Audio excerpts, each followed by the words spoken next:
நீலகிரி மாவட்டத்திற்கு வரும் 14 மற்றும் 15 ஆகிய தேதிகளில் அதி கனமழைக்கான ரெட் அலர்ட் எச்சரிக்கையை சென்னை வானிலை ஆய்வு மையம் விடுத்துள்ளது. 13ஆம் தேதியன்று மிக கனமழை பெய்ய தொடங்கி அதி கனமழையாக மாறக்கூடும் என்றும் எச்சரிக்கை விடுத்துள்ளது.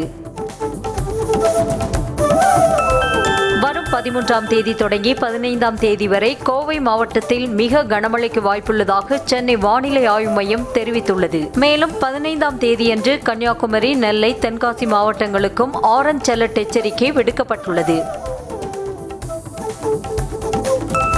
சென்னையில் நண்பகலில் வெயில் கொளுத்தி எடுத்த நிலையில் மாலை நேரத்தில் மிதமான மழை பெய்தது. டி நகர், அம்பத்தூர், சைதாப்பேட்டை, கோடம்பாக்கம், அண்ணா சாலை, எழும்பூர் உள்ளிட்ட பகுதிகளில் கருமேகம் சூழ மழை பெய்தது. இதில் பள்ளி முடிந்து வீடு திரும்பிய மாணவர்கள் நனைந்தபடியே சென்றனர். மோசமான வானிலை காரணமாக சென்னை விமான நிலையத்தில் தரையிறங்க முடியாமல் தவித்த 10 விமானங்கள் வானில் வட்டமிட்டன. மேலும் 12 விமானங்கள் தாமதமாக புறப்பட்டதால் பயணிகள் கடும் அவதி அடைந்தனர்.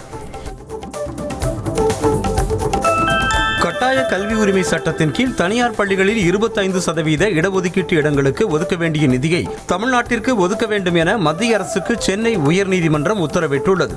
தேசிய கல்விக் கொள்கை நிதியோடு இதை தொடர்புபடுத்தக்கூடாது என நீதிபதிகள் அமர்வு தெரிவித்திருக்கிறது. சென்னை தரமணியில் உலக வங்கி சார்பாக உலகளாவிய வணிக மையத்தை முதலமைச்சர் மு.க.ஸ்டாலின் திறந்து வைத்தார். இந்தியாவிற்கே லீடராக தமிழ்நாடு திகழ்கிறது என உலக வங்கியின் உறுதுணையை சுட்டிக்காட்டி முதலமைச்சர் பெருமிதம் தெரிவித்திருக்கிறார். எதிர்க்கட்சித் தலைவர் எடப்பாடி பழனிசாமி இல்லத்திற்கு மீண்டும் வெடிகுண்டு மிரட்டல் விடுக்கப்பட்ட சம்பவம் பரபரப்பை ஏற்படுத்தியுள்ளது. சென்னை கிரீன்வே சாலையில் அமைந்திருக்கும் அரசு இல்லத்திற்கு மின்னஞ்சல் மூலமாக வெடிகுண்டு மிரட்டல் விடுக்கப்பட்டது. இதனையடுத்து அங்கு விரைந்த வெடிகுண்டு நிபுணர்கள் வீட்டை சோதனையிட்டு மிரட்டல் வெறும் புரளி என்பதை உறுதி செய்தனர். மாநிலங்களவை தேர்தலில் திமுக வேட்பாளர்கள் வில்சன், சிவலிங்கம், சல்மா ஆகியோரின் வேட்பு மனுக்கள் ஏற்கப்பட்டுள்ளன. மேலும் மக்கள் நீதி மய்யம் தலைவர் கமல்ஹாசனின் வேட்பு மனுவும் ஏற்கப்பட்டது. இதேபோல அதிமுக வேட்பாளர்கள் தனபால் மற்றும் வழக்கறிஞர் இன்பதுரை ஆகியோரது மனுவும் ஏற்கப்பட்டதால் போட்டியின்றி தேர்வு செய்யப்பட வாய்ப்புள்ளதாக கூறப்படுகிறது. கூட்டணி இல்லாமல் திமுகவால் தனித்து நின்று வெற்றி பெற முடியாது என மார்க்சிஸ்ட் கம்யூனிஸ்ட் கட்சியின் மாநில செயலாளர் சண்முகம் தெரிவித்துள்ளார். வரலாற்றிலேயே குறைந்த அளவாக 2021 சட்டமன்ற தேர்தலில் மார்க்சிஸ்ட் கட்சி 6 தொகுதிகளில் போட்டியிட்டதாகவும் இந்த முறை கூடுதல் தொகுதிகள் கேட்கவிருப்பதாகவும் கூறியுள்ளார். பாமகவில் வழக்கறிஞர் சமூக நீதி பேரவைத் தலைவர் பாலுவை அக்கட்சியின் நிறுவனர் ராமதாஸ் பதவியில் இருந்து நீக்கியிருக்கிறார். புதிய பொறுப்பாளராக வழக்கறிஞர் கோபு என்பவர் நியமிக்கப்படுவதாகவும் அறிவித்திருக்கிறார். பாமகவின் மாநில துணைத் தலைவராக முன்னாள் எம்எல்ஏ ரவிராஜை அக்கட்சி நிறுவனர் ராமதாஸ் நியமனம் செய்திருக்கிறார். ராமதாஸ் மற்றும் அன்புமணிக்கு இடையே மோதல் போக்கு நீடித்து வருகிறது. தற்போது பாமகவில் இருந்து பாஜகவிற்கு சென்று மீண்டும் திரும்பிய ரவிராஜுக்கு மாநில துணைத் தலைவர் பதவி வழங்கி உத்தரவிட்டிருக்கிறார். பாமக நிறுவனர் ராமதாசுக்கும் அந்த கட்சியின் தலைவர் அன்புமணிக்கும் இடையே மோதல் நீடித்து வரும் நிலையில் வரும் 15ஆம் தேதி முதல் 10 மாவட்டங்களில் ஒருங்கிணைந்த மாவட்ட பொதுக்குழு கூட்டம் அன்புமணி தலைமையில் நடைபெறும் என அறிவிக்கப்பட்டுள்ளது. திருவள்ளூர், செங்கல்பட்டு மற்றும் காஞ்சிபுரம் உள்ளிட்ட 10 மாவட்ட நிர்வாகிகளை அன்புமணி ராமதாஸ் சந்திக்க உள்ளதாக அறிவிக்கப்பட்டுள்ளது.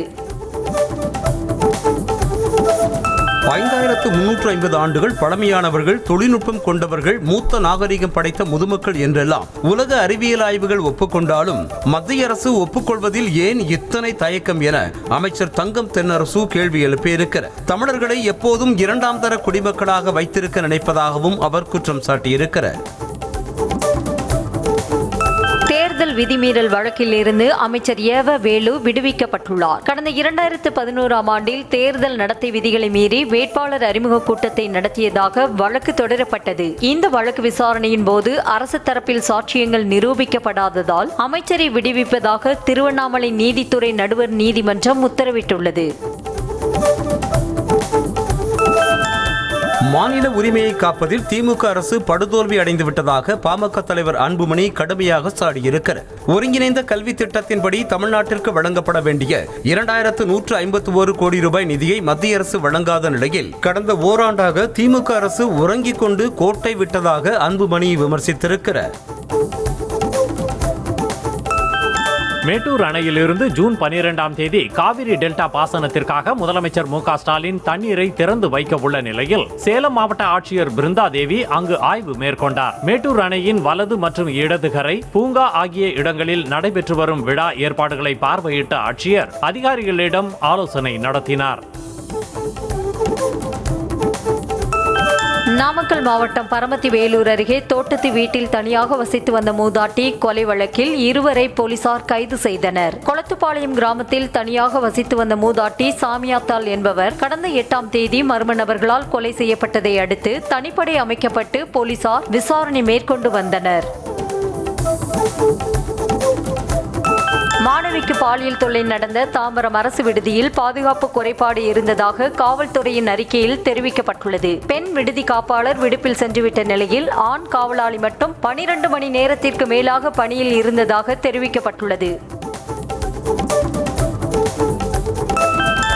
பெரம்பலூர் மாவட்டம் வேப்பந்தட்டை கிராமத்தில் உள்ள ஸ்ரீ வேதமாரியம்மன் கோவில் தேர் பட்டியலின மக்கள் வசிக்கும் தெருக்களில் செல்ல முடியுமா என்பது குறித்து ஆய்வு செய்து அறிக்கை அளிக்க மாவட்ட சட்டப்பணிகள் ஆணைக்குழுவிற்கு சென்னை உயர்நீதிமன்றம் உத்தரவிட்டுள்ளது. ஒரு தரப்பினர் வழக்கு தொடர்ந்து தடையாணை பெற்றதால் மற்றொரு தரப்பினர் கடையடைப்பு போராட்டத்தில் ஈடுபட்டனர்.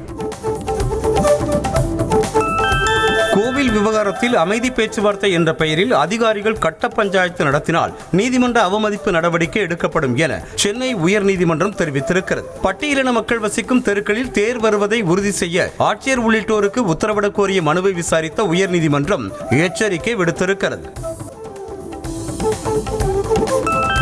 மக்களவை துணை சபாநாயகர் பதவிக்கு 2019ஆம் ஆண்டு முதல் தேர்தல் நடத்தப்படாமல் இருப்பது ஜனநாயகத்தை அவமதிக்கும் செயல் என காங்கிரஸ் தலைவர் மல்லிகார்ஜுன் கார்கே தெரிவித்துள்ளார். இது தொடர்பாக அவர் பிரதமர் மோடிக்கு எழுதிய கடிதத்தில் இந்திய வரலாற்றில் இத்தனை ஆண்டுகள் பதவி காலியாக இருந்ததில்லை என்றும் விமர்சித்துள்ளார்.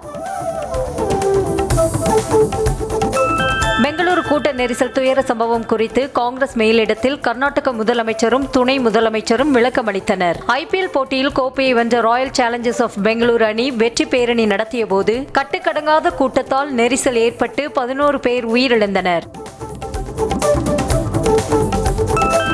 முடா வழக்கில் சித்தராமையாவின் 100 கோடி ரூபாய் மதிப்புடைய சொத்துக்களை அமலாக்கத்துறை முடக்கியுள்ளது. இது தொடர்பாக அமலாக்கத்துறை வெளியிட்டிருக்கும் எக்ஸ் பதிவில் முடா வழக்கு தொடர்பாக சித்தராமையாவின் 100 கோடி ரூபாய் மதிப்புடைய 92 அசையா சொத்துக்களும் வழக்கில் தொடர்புடைய மற்றவர்களின் 400 கோடி ரூபாய் மதிப்புடைய சொத்துக்களும் முடக்கப்பட்டுள்ளதாக தெரிவிக்கப்பட்டுள்ளது. டெல்லி கல்காஜி பகுதியில் உள்ள ஆக்கிரமிப்பு குடியிருப்புகளை அகற்றுவதற்கு எதிர்ப்பு தெரிவித்து மக்களோடு மக்களாக போராட்டத்தில் ஈடுபட்ட முன்னாள் முதலமைச்சர் அதிஷியை போலீசார் கைது செய்தனர். முன்னதாக அதிஷி போலீசாரிடம் கடும் வாக்குவாதத்தில் ஈடுபட்ட நிலையில் பொதுமக்களும் அவரை கைது செய்யக்கூடாது என முற்றுகையிட்டனர். அடுத்த 2 மாதங்களில் இந்தியாவில் ஸ்டார்லிங்க் இணைய சேவை தொடங்க உள்ளதாக தகவல் வெளியாகியுள்ளது. ஸ்டார்லிங்க் செயற்கைக்கோள் கருவி 33,000 ரூபாய் விலையிலும் மாதாந்திர அன்லிமிட்டட் டேட்டா திட்டம் 3,000 ரூபாயாகவும் இருக்கும் என கூறப்படுகிறது. முதற்கட்டமாக 1 மாத இலவச சோதனை காலம் வழங்கப்படும். மணிப்பூரில் 55 கோடி ரூபாய் மதிப்பிலான போதைப் பொருட்கள் பறிமுதல் செய்யப்பட்டுள்ளன. எல்லையோர மாவட்டமான சுராச்சந்த்பூர் மாவட்டத்தில் நடைபெற்ற சோதனையில் மியான்மரில் இருந்து கடத்தி வரப்பட்ட 55 கோடி ரூபாய் மதிப்புடைய 7.75 கிலோ போதைப் பொருள் பறிமுதல் செய்யப்பட்டது. மேலும் ரூபாய் 35 லட்சம் பணமும் பறிமுதல் செய்யப்பட்டுள்ளது. இது தொடர்பாக 5 பேர் கைது செய்யப்பட்டுள்ளனர். திருவள்ளூர் நகராட்சியை கண்டித்து மாவட்ட அளவிலான போராட்டத்தை அதிமுக பொதுச் செயலாளர் எடப்பாடி பழனிசாமி அறிவித்திருக்கிறார். திருவள்ளூர் நகராட்சி வாழ் மக்களின் அடிப்படை தேவைகள் நிறைவேற்றப்படாமலும் ஆளும் கட்சியின் தலையீட்டால் தரமற்ற சாலை அமைக்கப்படுவதாகவும் குற்றம் சாட்டியிருக்கிறார். சென்னை சென்ட்ரல் மெட்ரோ ரயில் நிலையத்தில் பள்ளிக்கல்வித்துறை சார்பாக அமைக்கப்பட்டுள்ள புத்தக பூங்காவை முதலமைச்சர் மு க ஸ்டாலின் திறந்து வைத்தார். 1,85 லட்சம் ரூபாய் மதிப்பீட்டில் கட்டப்பட்டுள்ள இந்த நூலகம் மட்டுமல்லாது பிற மாவட்டங்களிலும் பொது நூலக இயக்ககம் சார்பில் கட்டப்பட்டுள்ள 110 கூடுதல் நூலக கட்டடங்களையும் முதலமைச்சர் மு க ஸ்டாலின் காணொலி வாயிலாக திறந்து வைத்தார். சென்னையில் சொத்து பத்திர ஆவணங்களை முறைகேடாக நகலெடுத்து சொத்தை அபகரிக்க முயன்ற வழக்கில் பாஜக நிர்வாகியின் மனைவியை நீதிமன்ற உத்தரவின்படி போலீசார் கைது செய்தனர். விசாரணையில் புதுவண்ணாரப்பேட்டையைச் சேர்ந்த லோகநாதனின் மனைவி சாமுண்டீஸ்வரி மீது குற்றம் உறுதி செய்யப்பட்டதை அடுத்து நீதிமன்றம் கைது செய்ய உத்தரவிட்டுள்ளது. திருநெல்வேலியில் 9 பேருக்கு கொரோனா தொற்று பாதிப்பு உறுதி செய்யப்பட்டுள்ள நிலையில் வீட்டு தனிமையில் சிகிச்சை பெற்று வரும் அவர்களை சுகாதாரத்துறையினர் கண்காணித்து வருகின்றனர். தொற்று பரவலை தடுக்கும் வகையில் பாதிக்கப்பட்டவர்களின் வீடுகள் இருக்கும் பகுதிகளில் கிருமிநாசினி மருந்து தெளித்தல் உள்ளிட்ட நடவடிக்கைகள் மேற்கொள்ளப்பட்டுள்ளன. ராமநாதபுரம் மாவட்டம் நயினார் கோவில் அருகே கோவில் திருவிழாவில் வழிபாடு செய்வது தொடர்பாக இரு தரப்பினரிடையே கடும் வாக்குவாதம் ஏற்பட்டது. கடந்த 6 நாட்களாக நடந்த திருவிழாவின் இறுதி நாளில் உற்சவ மூர்த்தியை தங்கள் பகுதிக்கு ஊர்வலமாக கொண்டு செல்ல ஒரு தரப்பினர் முயன்றபோது மறுதரப்பு எதிர்த்ததால் வாக்குவாதம் ஏற்பட்டது. சென்னை கோவிலம்பாக்கத்தில் வீட்டு வாசலில் பெட்ரோல் குண்டு வீசப்பட்டதால் 10 வயது சிறுவன் காயமடைந்த நிலையில் இருசக்கர வாகனத்தில் வந்த இளைஞர்கள் யார் என போலீசார் விசாரணை மேற்கொண்டு வருகின்றனர். காந்திநகரைச் சேர்ந்த வினோத் என்பவரின் வீடு மட்டுமல்லாமல் மேலும் 2 வீடுகளின் முன்பும் பெட்ரோல் குண்டு வீசப்பட்டுள்ளது.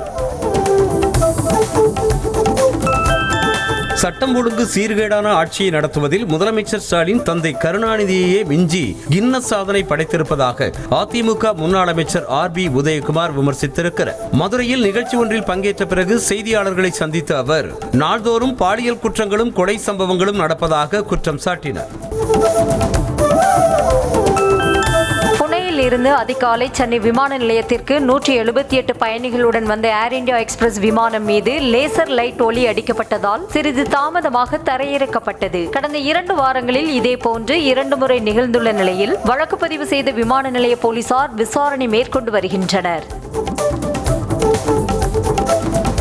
சென்னை அரும்பாக்கத்தில் சினிமா உதவி இயக்குநரை காரில் கடத்தி மிரட்டிய வழக்கில் கைது செய்யப்பட்ட டேனியல் என்பவர் மீது குண்டர் சட்டம் பாய்ந்ததற்கான காரணம் குறித்த தகவல் வெளியாகியுள்ளது. டேனியல் இளம்பெண் ஒருவரை பாலியல் வன்கொடுமை செய்ததாக அளிக்கப்பட்ட புகாரில் குண்டர் தடுப்பு சட்டத்தில் வழக்கு பதிவு செய்யப்பட்டுள்ளது.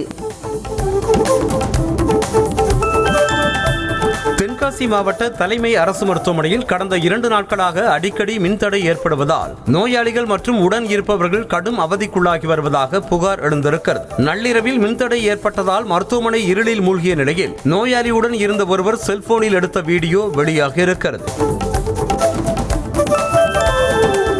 மாவட்டம் ஏற்காடு மலைப்பாதையில் கடந்த ஆண்டு பெஞ்சல் புயலின் போது பெய்த கனமழையால் மண்சரிவு ஏற்பட்ட இடங்கள் ஓராண்டாகியும் சீரமைக்கப்படாமல் உள்ளன. மண்சரிவு ஏற்பட்ட இடங்களில் அடுக்கி வைக்கப்பட்ட மணல் மூட்டைகள் கிழிந்து மணல் வெளியே சிதறி வருவதால் அவ்வழியாக வரும் வாகன ஓட்டிகள் அச்சமடைந்தனர். சிவகங்கை மாவட்டம் சிங்கம்புணரி அருகே 25 ஆண்டுகளாக போதிய சாலை வசதிகள் இல்லை என புகார் எழுந்துள்ளது. மேல வண்ணாயிருப்பு கிராமத்தில் 50க்கும் மேற்பட்ட குடும்பத்தினர் வசித்து வருகின்றனர். இந்த நிலையில் மேல வண்ணாயிருப்பு கிராமத்தில் இருந்து கீழ வண்ணாயிருப்பு, கள்ளங்காலப்பட்டி மற்றும் உரத்துப்பட்டி வரை செல்லக்கூடிய சாலை சீரமைக்கப்படாமல் கரடு முரடாக காட்சியளிக்கின்றது. சேலம் மாவட்டம் ஏற்காடு மலை உச்சியில் உள்ள சேர்வராயன் குகை கோவில் தேரோட்டம் கோலாகலமாக நடைபெற்றது. அதில் ஆயிரக்கணக்கான பக்தர்கள் கலந்து கொண்டு தேரினை வடம் பிடித்து இழுத்து சாமி தரிசனம் செய்தனர். மேலும் காப்பி கொட்டை, மிளகு, கல் உப்பை தேர் மீது இறைத்தும் பக்தர்கள் தரிசனம் செய்தனர். ராணிப்பேட்டை மாவட்டம் ஆற்காடு அருகே தோல் தொழிற்சாலைக்கு சரக்கு எடுத்து சென்ற லாரி ஓட்டுநரிடம் சுங்கவரி கேட்டு அடாவடியில் ஈடுபட்டதாக புகார் எழுந்துள்ளது. இதுகுறித்து மாவட்ட நிர்வாகம் உரிய நடவடிக்கை எடுக்க வேண்டும் என பாதிக்கப்பட்டவர் வீடியோ ஒன்றை வெளியிட்டுள்ளார். அடுக்கம்பாறையில் உள்ள வேலூர் அரசு மருத்துவக் கல்லூரி மருத்துவமனையில் பச்சிளம் குழந்தையின் விரலை துண்டாக்கிய சம்பவத்தை கண்டித்து சிபிஐ கட்சியினர் கனியம்பாடி பேருந்து நிலையத்தில் கண்டன ஆர்ப்பாட்டத்தில் ஈடுபட்டனர். அஜாக்கிரதையாக இருந்த செவிலியரை பணி நீக்கம் செய்ய வேண்டும் என ஆர்ப்பாட்டத்தில் கோஷம் எழுப்பப்பட்டது. விருதுநகர் மாவட்டம் காரியாப்பட்டியில் உள்ள மாரியம்மன் கோவில் வைகாசி பொங்கல் திருவிழாவையொட்டி முளைப்பாரி ஊர்வலம் வெகு விமர்சையாக நடைபெற்றது. ஜூன் 1ஆம் தேதி கொடியேற்றத்துடன் தொடங்கிய விழாவில் பால்குடம், கரகம் எடுத்தல், விளக்கு பூஜை உள்ளிட்ட பல்வேறு நிகழ்ச்சிகள் நடந்தன.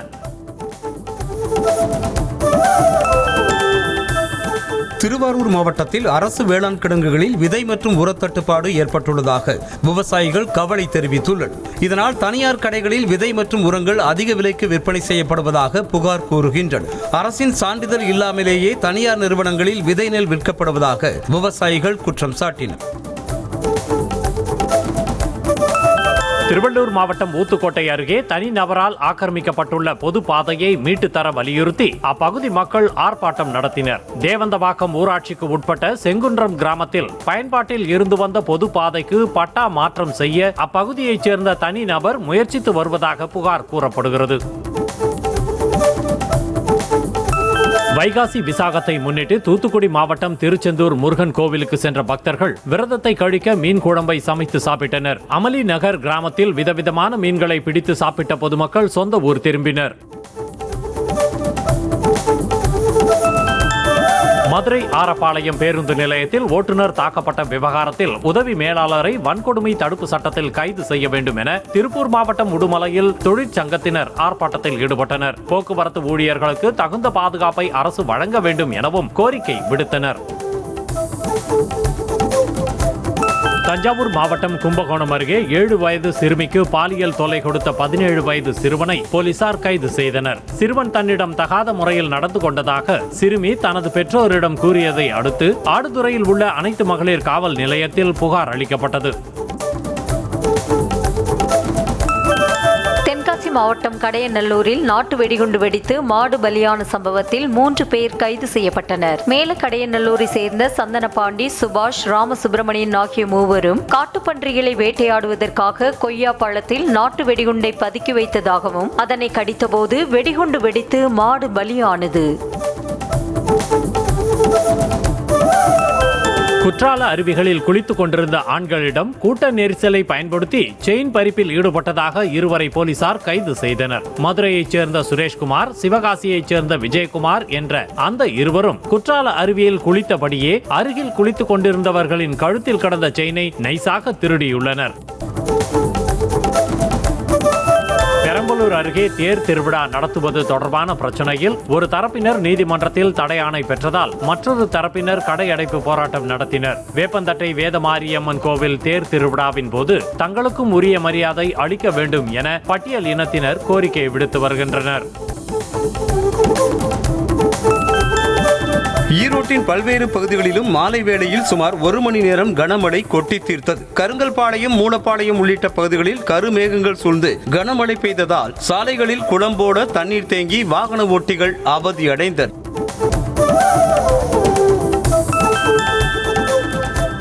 கிருஷ்ணகிரி மாவட்டம் போச்சம்பள்ளி அருகே குடிபோதையில் பள்ளி வேனுக்குள் பட்டாசை கொளுத்தி போட்ட நபர்களால் அங்கு பரபரப்பு ஏற்பட்டது. இதில் பிஞ்சு குழந்தைகள் உட்பட 5 சிறார்கள் காயமடைந்தனர். இந்த சம்பவம் தொடர்பாக 2 பேரை போலீசார் கைது செய்து அழைத்து செல்ல முயன்ற போது அவர்கள் காவல் ஆய்வாளரையும் தாக்கியுள்ளனர்.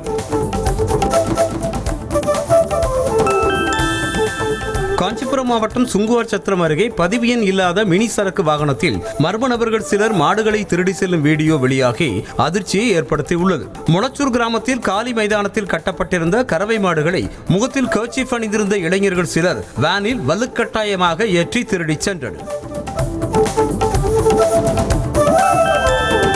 சென்னை திருவொற்றியூர் மீனவர்கள் ஆழ்கடலில் மீன் பிடித்துக் கொண்டிருந்த போது அவர்களது வலையை துருக்கி கப்பல் கிழித்துவிட்டு சென்றதாக குற்றச்சாட்டு எழுந்தது. வலை கிழிந்ததால் தங்களுக்கு பெரும் வருவாய் இழப்பு ஏற்பட்டுள்ளதாக மீனவர்கள் வேதனை தெரிவித்தனர்.